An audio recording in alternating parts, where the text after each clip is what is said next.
Hello दोस्तों, welcome to my YouTube channel. आज विश्व इतिहास में जर्मनी के नाजीवाद का उदय पढ़ेंगे। तो शुरू करते हैं। वार्सिया संधि में जर्मनी के पंगु बना देने की प्रक्रिया में जर्मनी में आक्रमण कर राष्ट्रवादी नाजी दल का उदय हुआ। नाजी दल का उत्थान जर्मनी में एडोल्फ हिटलर के आक्रमण नेतृत्व में हुआ था। हिटलर का जन्म 20 अप्रैल 1889 ईस्वी में वॉन नामक नगर में एक साधारण परिवार में हुआ था। वह प्रथम विश्व युद्ध के समय जर्मनी के सेना में भर्ती हुआ।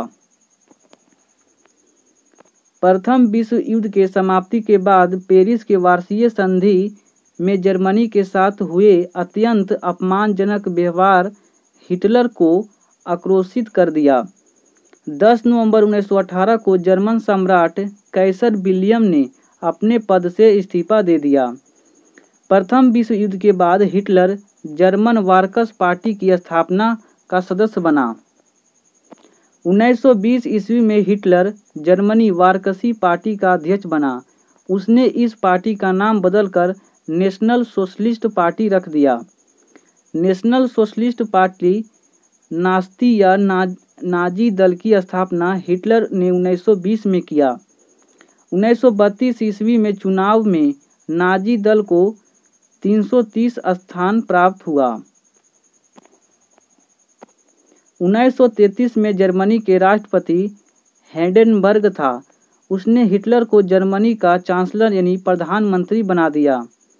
हिटलर की आत्मकथा का नाम मेरा संघर्ष है। इसमें हिटलर ने नाजी दल के सिद्धांतों और कार्यक्रमों को विस्तार से चर्चा करते हुए अपनी जीवन गाथा और संघर्ष और अपने विचारों का वर्णन किया है। एक राष्ट्र एक नेता का नारा हिटलर ने दिया था। गोयबल्स नाजी दल का प्रचार कार्य संभाला था। हिटलर ने एक गुप्तचर संस्था की स्थापना की थी जिसका नाम गेस्टपो था। 4 अप्रैल 1933 को हिटलर ने जर्मन सुरक्षा परिषद की स्थापना की। 1934 ईस्वी में राष्ट्रपति हिंडेनबर्ग की मृत्यु के बाद हिटलर के राष्ट्रपति और चांसलर के पदों पर एक कर दिया और हिटलर का सर्वोच्च तानाशाह बना दिया गया। हिटलर यहूदियों को सख्त नफरत करता था। इसने सितंबर 1935 में यहूदी विरोधी कानून लाया।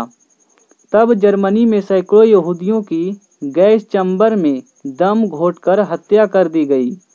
हिटलर की सामी विरोधी नीति का अर्थ था यहूदी विरोधी नीति। हिटलर ने वार्सिया संधि के शर्तों का उल्लंघन कर जर्मनी का पुनः शास्त्रीयकरण किया। 1 मार्च 1935 को सार घाटी पर अधिकार कर वार्सिया संधि को तोड़ दिया।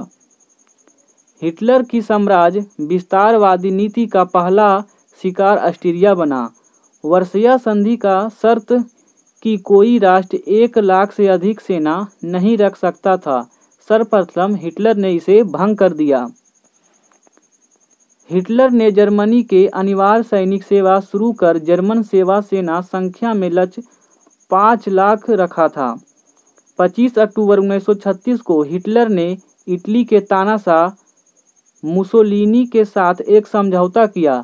समझौते के तहत दोनों ने एक दूसरे के हितों के साथ देने का वचन दिया और साम्यवाद के बुरे प्रभाव से यूरोपीय सभ्यता की रक्षा की प्रतिज्ञा की। 15 नवंबर 1936 को हिटलर ने जापान से एक समझौता किया कि दोनों मिलकर कम्युनिटी नेशनल का विरोध करेंगे। इस समझौते में इस महीने इटली में सम्मिलित हुआ और रोम, बर्लिन, टोक्यो और धूरी का जन्म हुआ। हिटलर ने ऑस्ट्रिया पर अधिकार करने के बाद चेकोस्लोवाकिया पर भी अधिकार कर लिया। 21 मई 1939 को हिटलर ने मेमल पर अधिकार किया।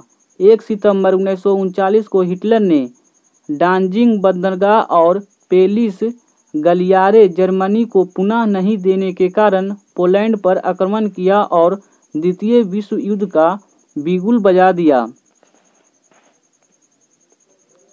द्वितीय विश्व युद्ध में सोवियत संघ रूस के हाथों जर्मनी की बुरी तरह पराजय हुई। 30 अप्रैल 1945 को हिटलर की आत्महत्या कर ली।